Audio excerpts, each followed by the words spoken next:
All right, guys, welcome to another episode of the LogiCast. Today, we're going to be talking about Metroid Dread. I'm going to introduce the topic as I have not played the game, nor have I ever played a Metroid game. So, my contributions to this conversation is going to be very, very limited. So, my name is Blanka Kong. I'm joined by Mr. Esoteric Skills, Gunner Eos, and Hado Oh, Wolf. We're gonna start with Gunner Eos. He just beat the game like half an hour ago.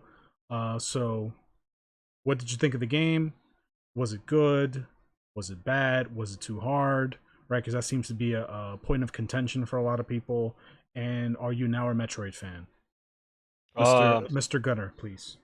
okay. So to preference this, this might shock people listening or watching. My second Metroid game ever. While people were playing Metroid, I was playing Zelda. So that was the Nintendo franchise I was stuck on. And my first Metroid experience was Other M. So obviously not the best foot to start on in the Metroid experience. Franchise.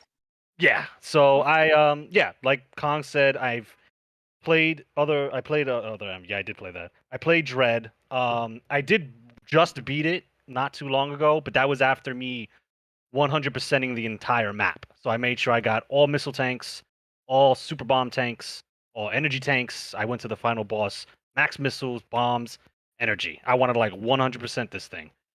Did that, beat the boss. Okay.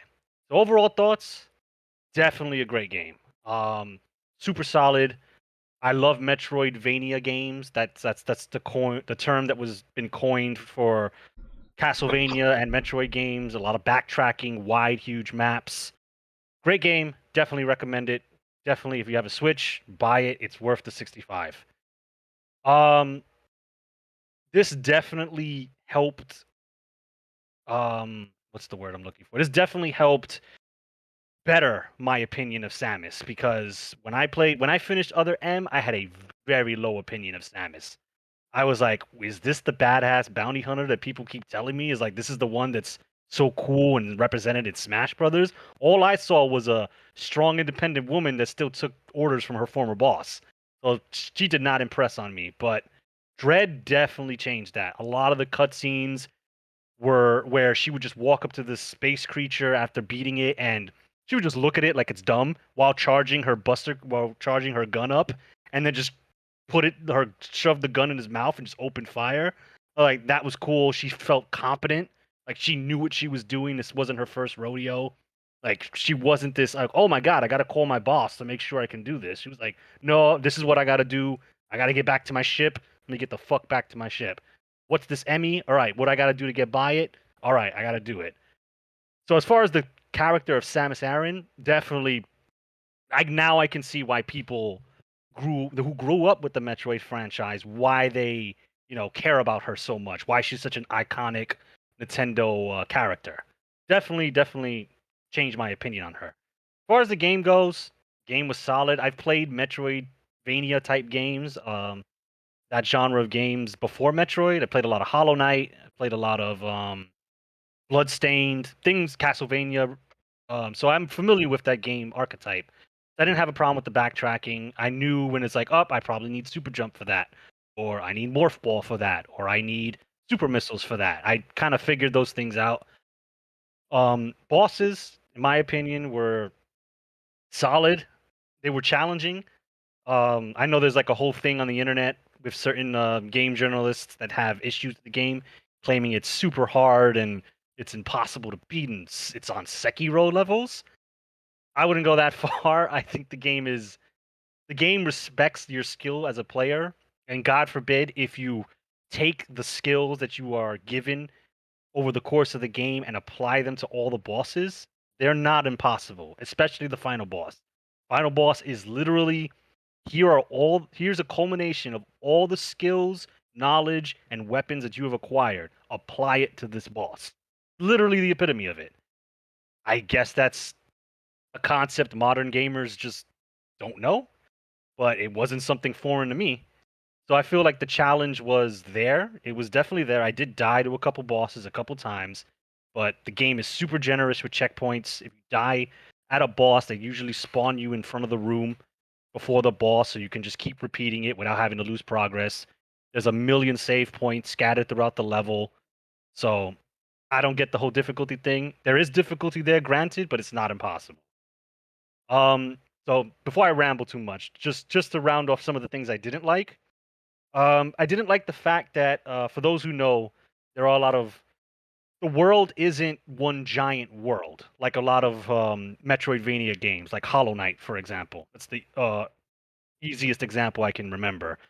The game is segmented into different areas. So you have like a water level, you have a volcano level, you have a forest level, an industrial level. They're all connected by different elevators and trains. So since Metroid is such a backtrack heavy game, you're gonna have to go through those trains, elevators, and then later on teleporters to backtrack to different areas.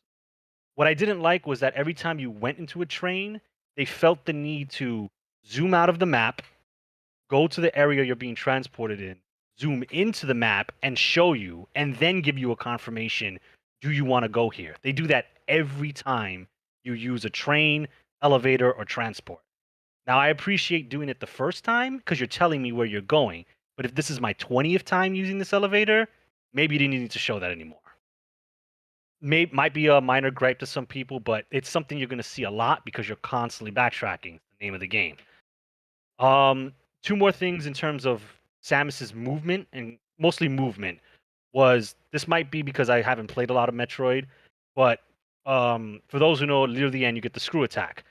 That's how you dodge a lot of bosses because it allows you to stay in the air pretty much indefinitely. I didn't like the fact that in order for me to activate the screw attack, I had to jump forward. So there was a lot of times, especially with the final boss, that I would jump straight up and press the jump button again, thinking I can just do a double jump. But I couldn't do that. I had to do it while jumping forward. So there were a lot of times I would get trapped in the boss because I'm trying to jump over him, but I'm jumping upwards, and that's not how you activate the screw attack. I've been told that that's just how Metroid is. That's how the screw attack has worked for since the Nintendo. So it's a personal gripe, but it's something that I guess is there and has been there. A second movement thing that I had an issue with was her one of her Aeon abilities, which was like a flash step or like a teleport. It's cool. It's great for closing distance on an enemy or a boss or gaining distance, but I didn't like the fact that you couldn't use it to go through a boss, and it just felt really immersion and mechanically broken when I would try to teleport, or what I thought was teleport through the boss, and Samus would just abruptly bump into the boss and take damage. Because it literally shows Samus disappearing. So in my mind, that means I can go through the boss. You can't. So I would have to jump over the boss and then use the dash ability to get away. It seems like extra buttons that I have to press. You should have just allowed me to teleport through the boss. It takes your entire bar anyway, so it's not like you can spam it. Um, so that was my negatives. One to do with the map, and two to do with Samus's movement abilities. Other than that, phenomenal game. If I had to give a rating, I don't usually like doing this. I'd give it a solid 8 out of 10. Definitely worth it if you're a Switch owner. If you're new to the Metroid series like I am, the game does a really good job of basically, before the game even starts, giving you like a quick rundown of the Metroid saga, seeing as Dread is supposed to be an end to the Metroid saga. It's an end to it. So it gave me the key points of, I believe, the first Metroid and Fusion. So it explained like the Metroids, it explained the little X virus parasite things, which you need to know to play Dread. So I appreciate that Nintendo did that for new players. Yeah. So without rambling on too much, highly enjoyed the game. You own a Switch. You're a longtime Metroid fan or a noob into the series like I am. It's definitely worth an entry. If you like Metroidvanias, then you're gonna like the game based on that concept. So yeah, that's it. That took a bit, but yeah, that's the gist of it. That's okay. You didn't really go over time. Okay. Did I? Okay, my sound thing wasn't going up. So it didn't sound like you had too many problems with the game. A few technical issues and Yeah, small some of minor them could be things. considered. Yeah, they could be considered gripes or like personal issues, but yeah, it didn't really like have a negative impact on my feelings of the game. And I Okay. played because I just saw my clear time. I've clocked in 12 hours on the game. That's including me going to every corner of the map and finding all the secrets. So I got my money's worth. 12 hours worth of pretty good content. All right. So who wants to go next? I'll go next. All right. Let's hear it. So piggybacking off of, all right, so let me start off with what I do like about Metroid Dread. One, it's a wonderful revitalization of the 2D Metroid franchise that I grew up on and loved. Saying as I played and completed almost all of the Metroid games to date.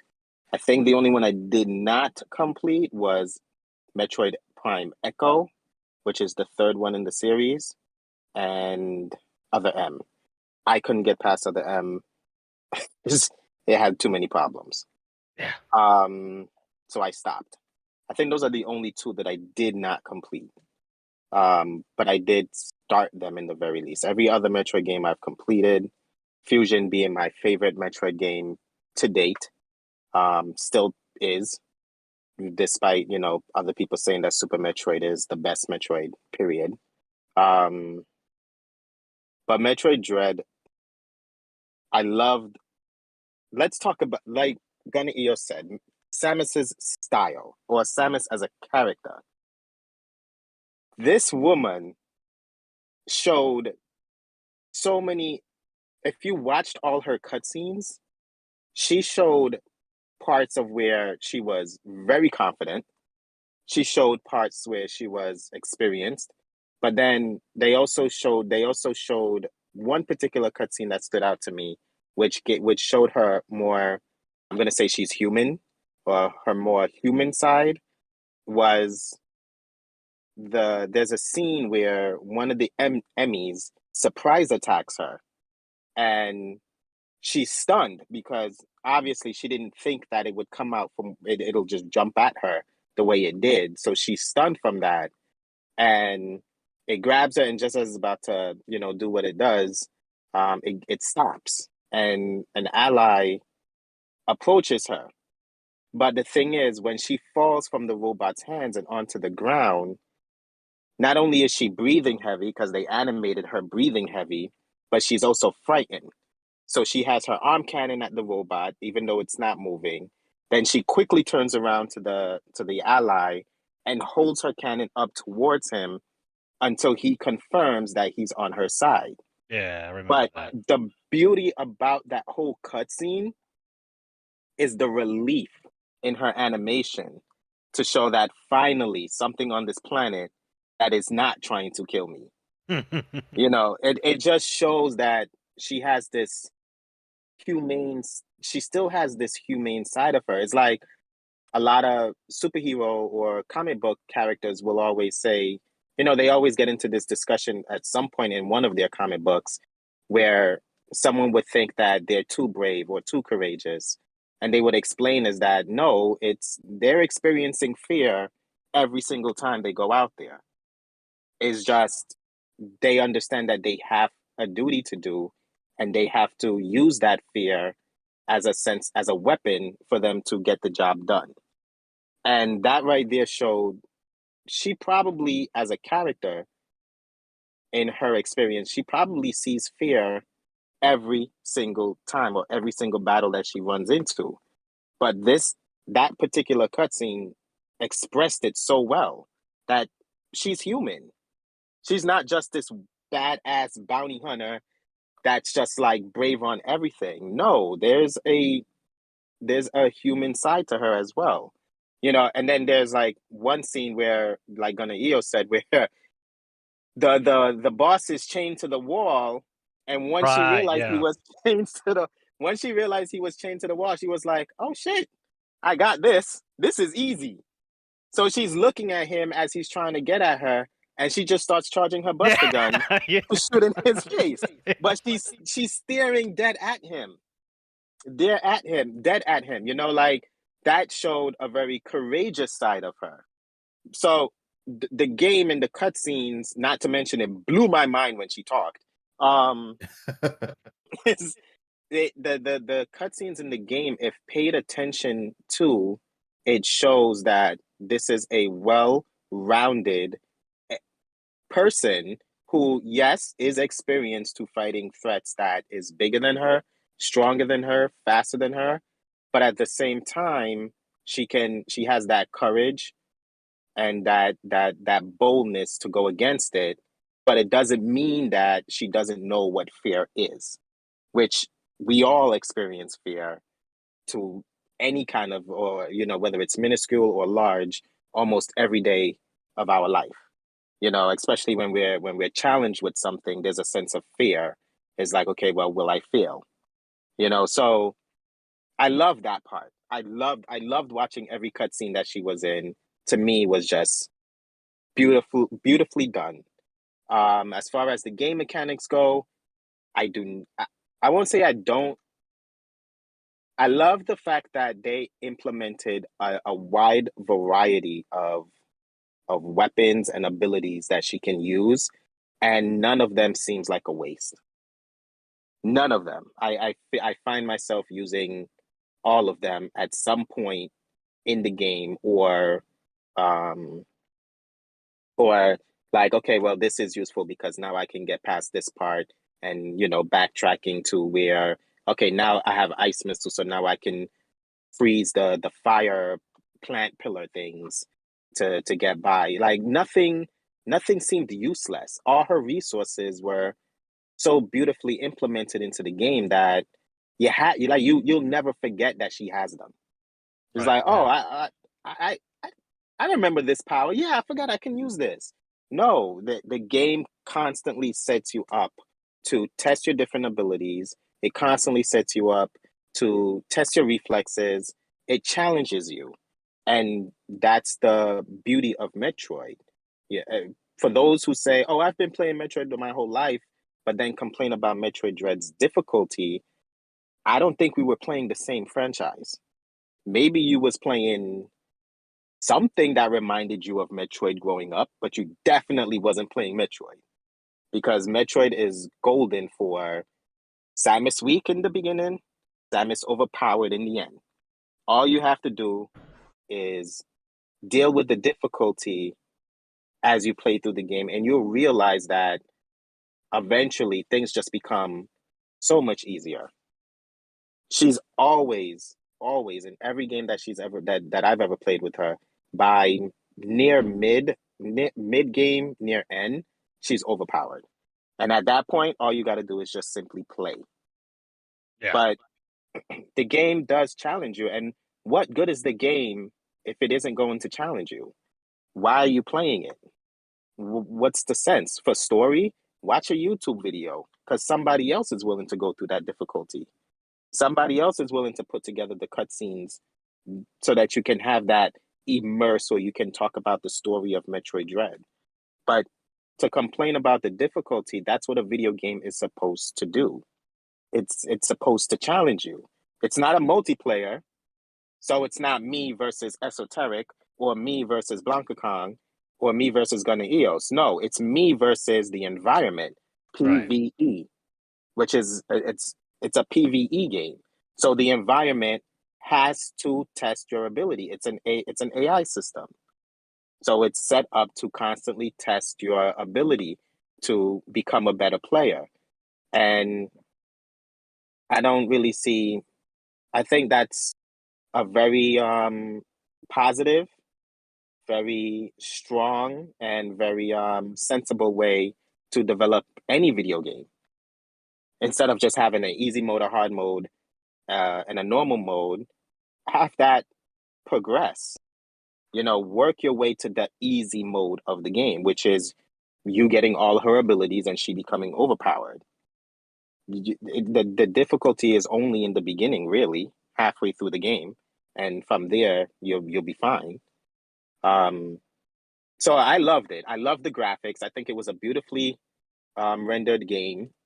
The environments I love. I love seeing the creatures in the background doing their little thing.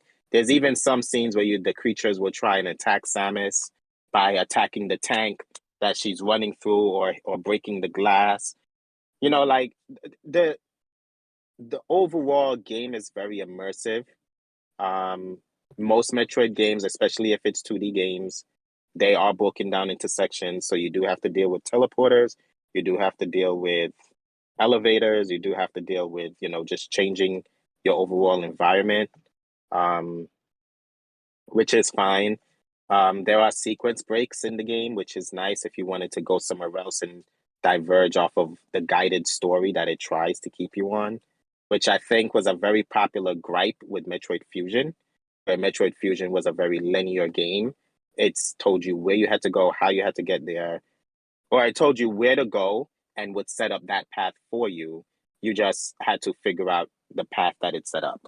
But a lot of people did not like Metroid Fusion for that. Unlike Super Metroid, where you can just pretty much go anywhere at any given time. What I did not like about the game, I personally feel like the controls were a bit annoying. For instance, using the grapple was the left back button. No, was the right back button, then the left front button, and you have to hold Y instead of just tapping Y to Yeah. activate the move, was annoying to me because one of the robots keep getting me because its whole environment is set up to use the grapple. And because it's hold and not press, I would prematurely let go, and she'll fall right into him. And it's like, oh, that's annoying. Um, the Emmy, I have mixed feelings on. I don't like the one hit KO nonsense. Um, but I like the fact that they present a sense of distress and puts you in a situation where you have to act fast while trying to stay safe. It's like a thrill when you're being chased down by an Emmy or it's in the same vicinity as you. But I just felt like they could have done better with surviving its attack or something of the sort. So it's like I kind of understand why they went with the one hit KO with a very tight window to escape. But it's very mixed with me and the Emmy. I probably will play through it again, and maybe I'll like it a little bit more. But I didn't really care for it. And much like Gunna EO said, the flash step, to me, I thought at first you could go through enemies. Yeah, that's You can't. um, just feels I'm really o- weird. it felt weird at first, but I'm okay with it. The only thing that I would change about it is to be able to do it in 8 directions instead of back Yeah, and forth. that'd be nice. If I could do it in 8 directions, up, down, left, right, right, left, up, left, then I think she would have had better mobility in the game. Um, Although her mobility in the game, once you get the screw attack, is pretty much that's it. Everything is null and void. Um, but at the same time, that's the only thing I would change about the flash step. And that's about it as far as my only gripes. I don't really see. I've died to every boss in the game at least twice. Oh yeah. Every single boss, even ones that have extremely telegraphed moves, I've died to them at least once or twice. That's the make of the game. Deal with it. It doesn't mean that you're it's going to ruin your whole day. It doesn't make you less of a gamer. It just simply means adjusting your game style, understanding what you're going up against, and how you're going to go about it. That's about it. Like, I don't. Just real quick, it's like to go off of what Wolf said. I never because you fight a couple major bosses throughout Dread's storyline. When I went to those major bosses, even mini bosses, not once did I feel this boss was cheap or this is unfair. I just sat down. When I would lose, I would like, okay, what do I have at this stage of the game that's applicable to this boss. And it's like, okay, so I have the morph ball. This boss is shooting giant spikes out of its stomach. I get hit if I jump. How do I not get hit? Oh, there's just enough room that if I go into a morph ball, I completely avoid the damage. It's just looking at the tools you have and looking at what you're facing and just applying those tools. I think that type of reasoning when it comes to video games has been lost with a lot of modern games. And it's here with Dread, and a lot of modern gamers don't know how to deal with it. That's really what it is. And I'm But that still nodding. it's I never felt anything was I've played like a lot of games, Souls, Bloodborne, Sekiro, a lot of like, quote unquote the hardest of the hard games. And there are some bosses that like that's just fucking cheap. That's cheap bullshit. I don't like that.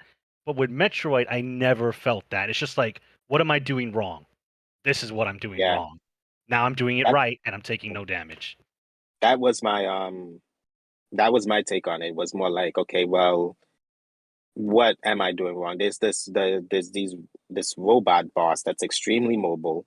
It dashes at you, it shoots all Yeah. sorts of energy beams at, and I was like, what the hell am I doing wrong with this boss? And that's how I discovered, okay, well, if I jump and flash step 3 times, I'll create not only will I dodge its attack, but I'll create the distance that I need to to shoot or to fight it. And flash step was my best friend in that fight. Yeah. So it it is all it really is just using whatever move you have. um and it's like, same thing with Castlevania type games. If you play Castlevania, the boss isn't necessarily being cheap. Chances are whatever Belmont you're playing as has the tool. What aren't you using? Try to use what you're not using and see if the results change. That simple. Yeah. It really is that simple. So that's my take on Metroid Dread. Honestly, despite my gripes with the Emmy and the control scheme, because I really didn't care for different button combinations to get certain things. I don't really like the red reticle thing. I don't really like that. So whatever. When I got Storm Missiles, that became my best friend because Yeah. now I can. Yeah, that was also my best friend. Um, and just I think I think it's an amazing game. If you have a Switch, it's a game you should play.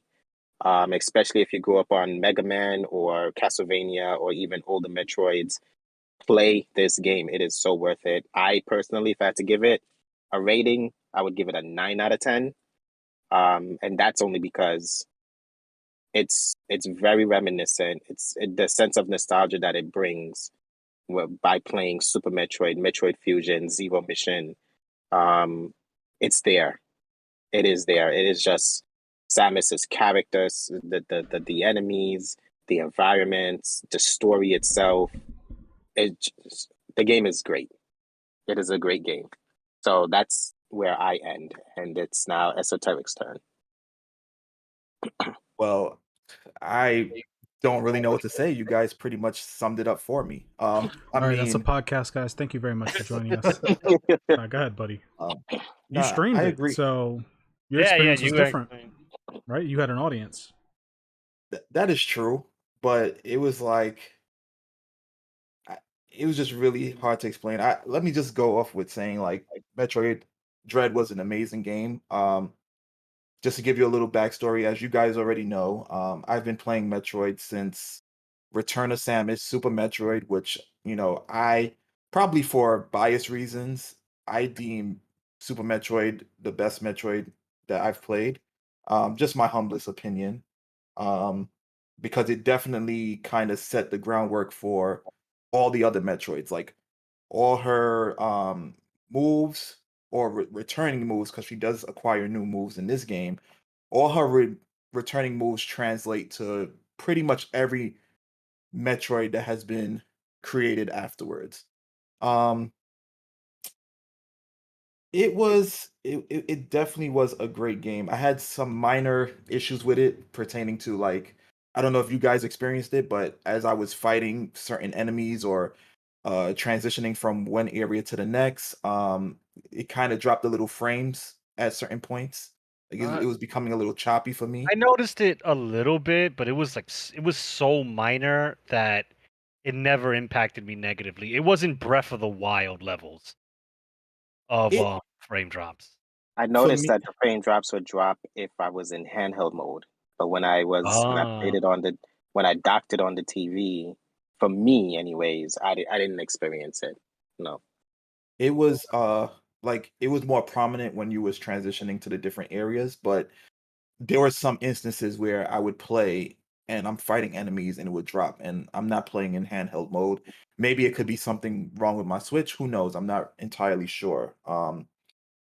But other than that, it was definitely an awesome Metroid game. I really gravitate to the franchise simply because out of the trifecta of iconic characters for Nintendo, i.e., Link, um, Mario, and Samus.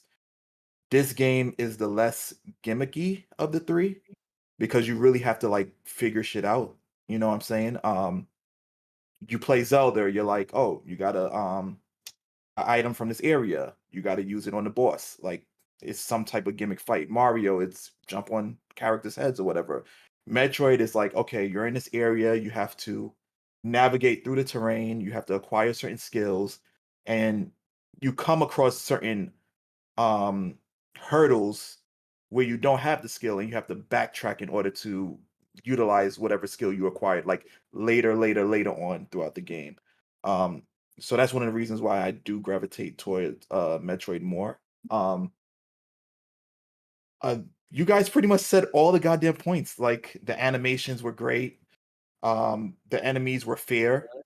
um uh Yeah, but what I want to know is, as far mhm. as the positive things about the game, what stood out to you the most? Like, what was your hype moment? Or because like my hype moment was when she spoke Chozo, the Chozo language. Like I jumped up and my son was like, Dad, are you okay? Because I jumped up and I was like, oh shit, she's talking. Like, I mean, yeah, she's talked in other games, but in text format. So to have her in voiceover now, to have a voice actor for her was and she kind of does that in Smash Brothers, but it's not as strong as it Yeah, was in that scene. So for me, that was like, oh my god, like this is crazy. that Um, that so was I'm sorry, go ahead, Wolf. no, go ahead. That's what I'm saying. No, I was gonna say that was one of my like oh shit moments as well. I believe I did say like, oh my god, she's speaking on stream when I was streaming it. But also, luckily for Gunner, this is one of the very probably the first Metroid where they actually kind of navigated the story a bit different. So usually when you play a Metroid game, you start from the ship and then you work your way Down. into the terrain, like you work your way into the area. And in this particular Metroid, they started you already at the place from the bottom, and your goal is to pretty much get yeah, out of there. because when you said get back to your ship, and they show you like your little ship icon, and you have none of the map filled out, and it's like all the way at the top, and S- Samus's little helmet is all the way at the bottom. I'm like, holy shit, the fuck? Yeah, Okay. initially I thought in the beginning it was okay. Well, they just want me to go back to my ship right away. I Yes. didn't know that that was going to be the whole premise of the game. Yeah. So throughout the entire time, because usually when you're at your ship, you there's different times within the Metroid game where you can go to your ship, you can restock, replenish your health, and so on. That's usually like what the gunship is for. But in this case, Yeah, the ship wasn't available to you at all. Um, Another thing that they introduced was they got into more depth about the Chozos. Like normally you'll hear them hint towards like different Chozos, but as far as I recollect, this was the only game where I actually met one in person. You know what I'm saying? And that the antagonist is one of their people, as you can see from like their anatomy and so on. So I was really like excited because it was a breath of fresh air. Normally, for other Metroids, you're fighting other space pirates or whatever, or the focal point is the Metroids themselves. So it's like, yeah, the game was themed Metroid, yeah, you have Metroid DNA as the story tells you, but they weren't the focal point. It wasn't no, oh, well, actually they were buried deep within this area and they've been kind of genetically modifying them. It wasn't like that. And it's been done several times over. So I was more appreciative of that too. Um, they introduced some returning um moves, as you guys already mentioned, the soul spark, um the screw attack, the grappling beam. I agree with Wolf's points pertaining to like pretty much the aiming process, that the controls were a little off, but I can understand why they did that. Because aside from the Return of Samus remake, they never actually had an aiming like 360 mechanic. You either could aim diagonal up, like basically southeast, southwest, northwest, east. Those were the only way you can shoot. You couldn't do a full 360. And I couldn't really see how they would have like translated it otherwise. Um, Have a lock-on system. I would have yeah, preferred that way more than a free flow, than holding the button for a free flow. Because I can promise you, the free flow to me was more. I put more concentration on that than actually fighting the boss or the enemy. Was like it got to the point where that is one of the only mechanics that I did not care to use as much, and I just relied on my counter. I So I understand. yeah, I don't I had to use it because like I said, the game is designed for you to use everything that she has. Mhm. So I Yeah. had to use it. But when it came down to like fighting enemies, it was just more like, okay, I'm just gonna run up to you and then counter what you're gonna do because I'm not gonna deal with this whole free flow stuff, so I don't have to jump on the same platform as you. I'm okay. I didn't really care for it. I just feel like if they were to implement a lock-on system, that would have kind of like made the game easier in terms of like, you know, um being able to subdue enemies that were a little bit faster than you. Like I do agree it was really tough to like get adjusted with that particular mechanic. Um, but at least it wasn't something that was intolerable in my opinion. It's Um, not intolerable. it, I've played video games with worse mechanics that they think is helping you and it's really not. yeah, So in no it way, shape, or form am I saying that it's a horrible mechanic. It's bad. It's no. I'm just saying that it was the most tedious thing that I had to deal with in terms of Samus's movements. no, I understand. I understand. Um, but yeah, overall, from start to finish, I really did enjoy the game. It definitely in my opinion, revitalized the notion of like traditional gaming where your hand wasn't really being held. And ironically, I feel like this particular Metroid game, out of all the other ones, you are being helped the most. Um, because in Super Metroid, they did actually give you like pinpoints. Like you would go to a map station, you would download the data and they'll pinpoint where you're supposed to go next, but they didn't show anything pertaining to the like how to get there. In this particular one you had Adam, um who basically instructs you on what you need to do next, and blase blah or whatever. So this Metroid definitely helped the player a lot in terms of like navigation and assisting, um, which is why I find it very interesting that they would say that the game is difficult. I think the difficulty kind of translated well from its predecessors. Um, Super Metroid had just as much difficulty as Metroid Dread. The only difficulty of the game would have been the Emmys because that was the only thing that actually one-shotted you. There wasn't, to Well, my knowledge, anything in Metroid that one-shotted you in any game. but even then, the Emmys weren't terrible because they were confined to specific zones. It's Mhm. not like once you entered a new zone that Emmy was chasing you throughout the entirety of the map, because that would get to me. It's like I just want to explore, and I got this robot here getting ready to one shot me. It was like, okay, it's on the map. The maps literally says Emmy zone, Emmy doors. So you know from this little sliver, the Emmy will chase you. But once you get past that, you can breathe and calm down and go back to exploring. So I like that. It had the tense moments when you were in those areas, but Yeah, it wasn't like constant, like I'm running, running, running throughout the whole map. I think they balanced that pretty well because they could have gone really south with that concept. they they definitely did, and it didn't really feel overwhelming. And I like how they articulated it in the gameplay because Adam did tell you like these enemies are not to be played with. They're stronger than you. You're not Oh equipped no, he throughout the hammers that entire home. game. He was like, "These Yeah, things will kill you. You have no yeah. chance." He's like, use the Aeon ability that you acquired. That's it. Like throughout the whole game, even when you were able to even when you were like at your most Peak. powerful, so to speak, he's like, listen, it's best to avoid them at all costs. Tread carefully.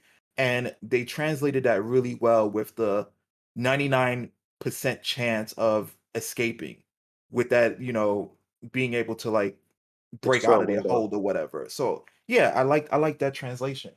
Um, if honestly, if I had to give it a score, since you guys both did scores, I'm definitely giving it a 9 out of 10. I feel like this game, with the exception of like other people that played and felt it was difficulty, I feel like it definitely revitalized the Metroid franchise. I feel like all the Metroid fans, I mean, I really can't speak for anyone else, but I'm going to try to.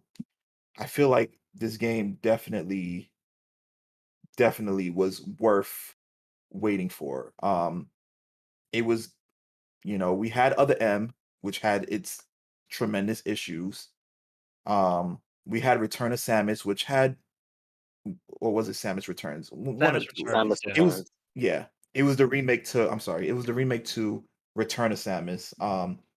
It was a great game. It was well fleshed out, well developed, but it wasn't a new Metroid game. So to be introduced with this, whether it was this Metroid or Metroid Prime, if they delivered it in this way, in this fashion, like I couldn't have asked for more, you know. That was And my original gripe when Nintendo announced Dread. Was more like I waited 20 years for yet another 2D Metroid game. While, you know, I was initially over that whole 2D stuff, population, me alone, because mm, apparently everybody loves Metroid as its 2D, in its 2D format or 2D plane format. I wanted another Prime installment. I wanted the 3D first person shooter that Prime was. So 20 years later, after the last Metroid game, getting Dread on the Nintendo Switch, which is it's not a PS5 or an Xbox, whatever the Xbox is now. Um, but the Switch is powerful enough for after 20 years to give me a deep, competent, working 3D Metroid game.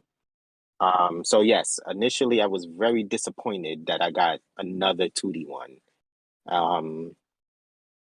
But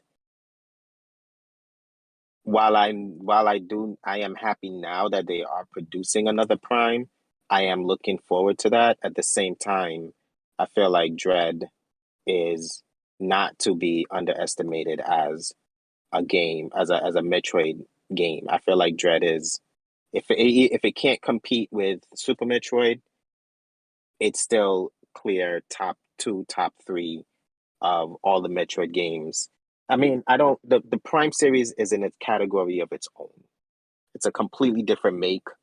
Yeah, the characters are the same, but it's a completely different make. So I'm removing the Prime series out of this. I'm talking strictly about the 2D plane Metroid games.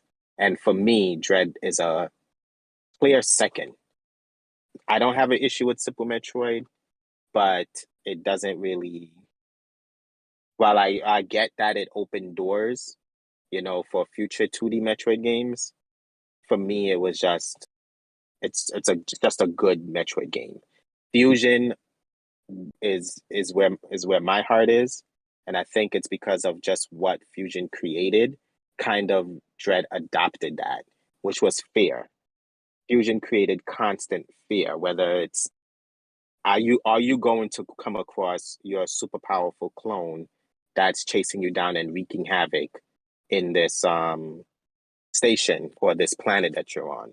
It was that constant reminder of you are not the most powerful in this current situation that that Fusion constantly reminded you of.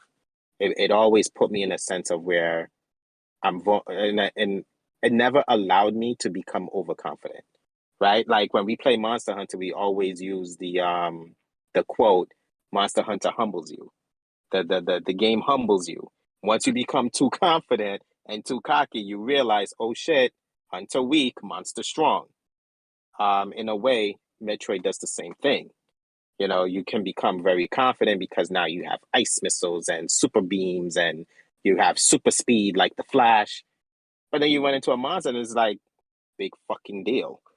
It's like, you know, and that's where you become humble and you step back and you have to now strategize your way out of your situation.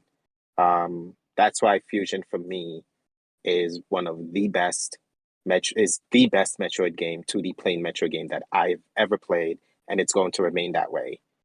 Dread kind of adopted some of those things with the Emmy, even though the zones weren't that big, it was still enough for either the Emmy to catch you if you weren't careful, or to put in that sense of constant thought that you are not the most powerful in Yeah. this area right now. You do not have free range. You have to think your way through this map, through this portion of the map, because there is something that is more powerful than you at this moment. Which is a sense of fear, is a sense of thrill, is a sense of, a lot of times I would go into an Emmy zone and I would sit up because it's like, okay, especially the one that had like super speed or something like that. That one kept me on my toes the Yeah, whole freaking time yeah. until I got past it. So it's just an amazing game overall. And I really feel like those who are complaining, you have the right to complain, but you also have the right to play something else. Oh yeah. So just do that. That You understand what I'm saying? Just that do makes that. perfect sense. So yeah, I got something to talk about. It's in relation to Dread, and Kong might be able to chime in on this because it's a more general topic. So we know that the game journos, the professional gamers out there, complaining about the game's difficulty. We've covered that, but I'm not sure if you guys are aware or the viewers are aware, but there was also at the same time a Kotaku article. Those guys are the bastions of proper journalism, claiming pretty much on the launch window of the game that Metroid Dread is already running great on Switch emulators. And a lot of people had issues with that because this is a major game publication basically saying, hey, you don't have to buy this games. You don't have to buy this game in this series that already doesn't get a lot of games. Just emulate it.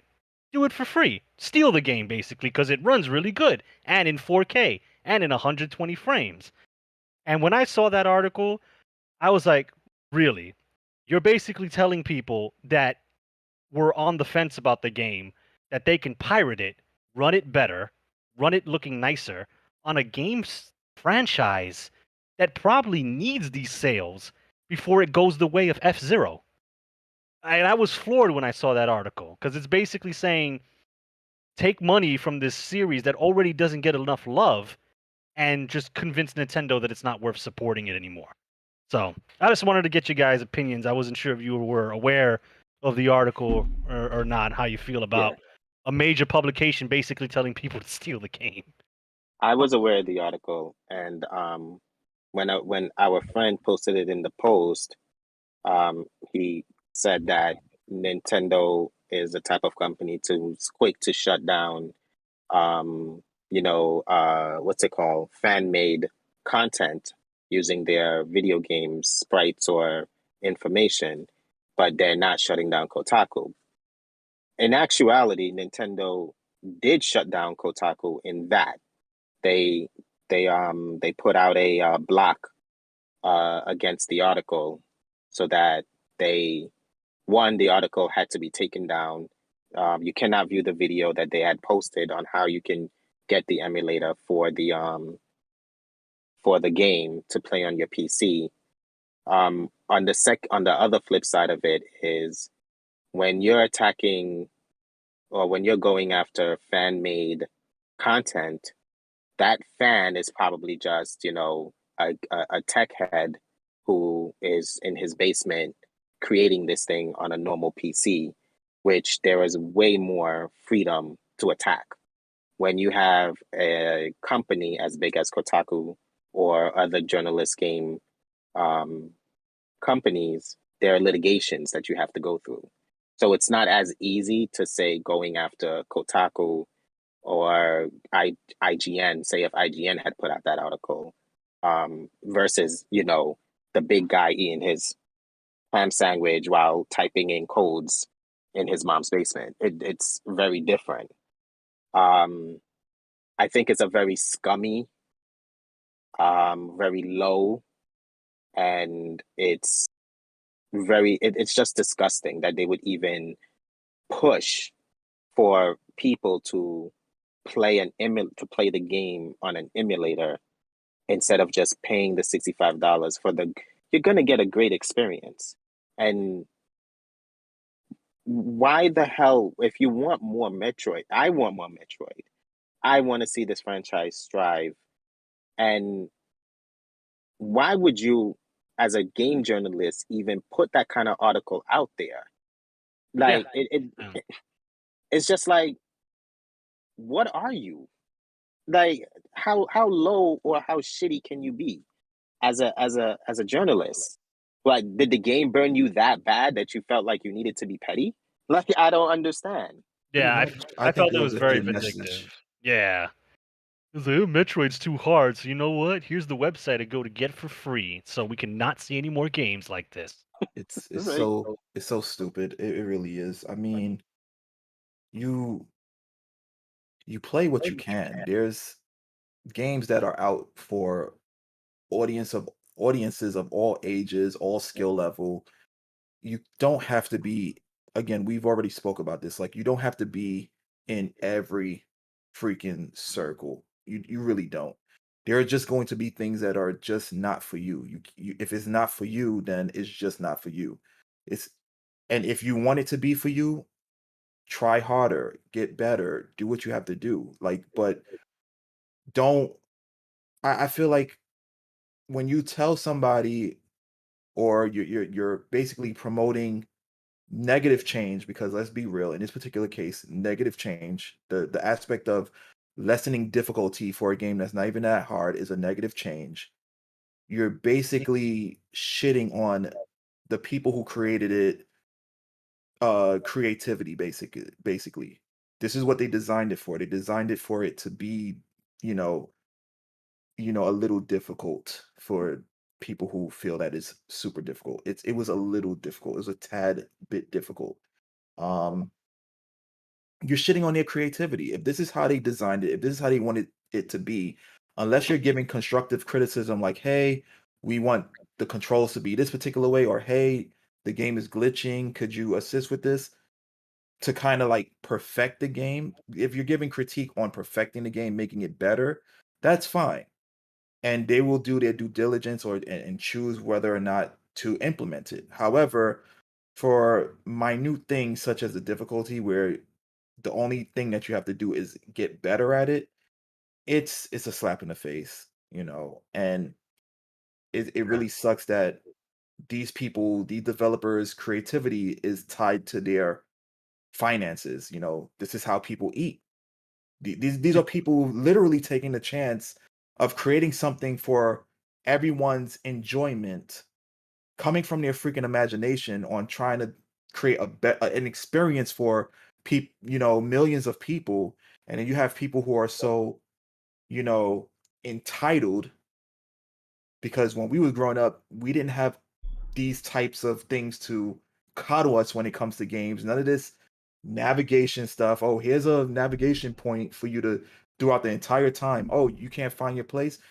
Pause right here and figure out, we didn't have all of that. And you know, you have people that are trying to revitalize the old ways, the way of actually thinking, using your brain, figuring shit out. And you have these entitled people just shitting on it and trying to, destroy something that's not even bad. It's Yeah, disgusting, as Wolf said. It's really I just disgusting. I just didn't like a major publication basically giving people a step-by-step guide how to steal a game. Like, I'm all for emulation. I think it's great. It preserves video games. It's the way, Kong is streaming Fatal Frame. He has to. Oh, yeah, okay.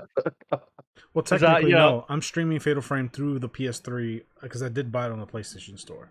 So Yeah. fair enough, fair enough. But people stream these old games, and they don't have the systems and the CRTVs. So I'm all for emulation. But when you have a major game publication saying, "Here's how you steal the game," and here's how you can steal, they're basically saying, "Here's how you can steal any other Switch game." Because now you got the emulator.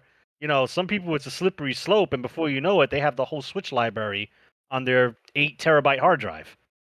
And So the funny thing is, to your point, Gunner, like it's a big publication, yes. But what are publications made of? People, people with different personalities. You have some that's like, well, I don't know why the hell this guy Dick wrote the article. It was a damn good game. I don't know why he couldn't, use his noggin to figure shit out. Then you have, a group of people within that publication like, isn't this game trash? Yeah, it doesn't tell you what to do. You have to figure it out. Like it's a unification of several different people. It's a melting pot. So it just sucks well, that it took one person, I believe, to make an article like that.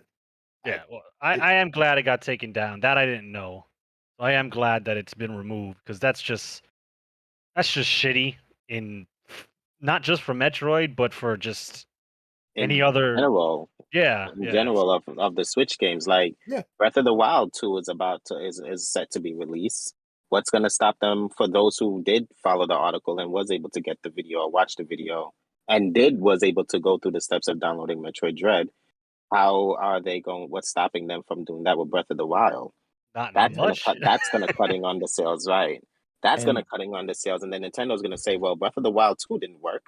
Shit, let's go back to the drawing board now." Right, right. Well, it's just like it's like pay for your stuff. These like Esoteric said, these people have to eat. As much as they're doing it for our entertainment, it is also their job. They have to eat.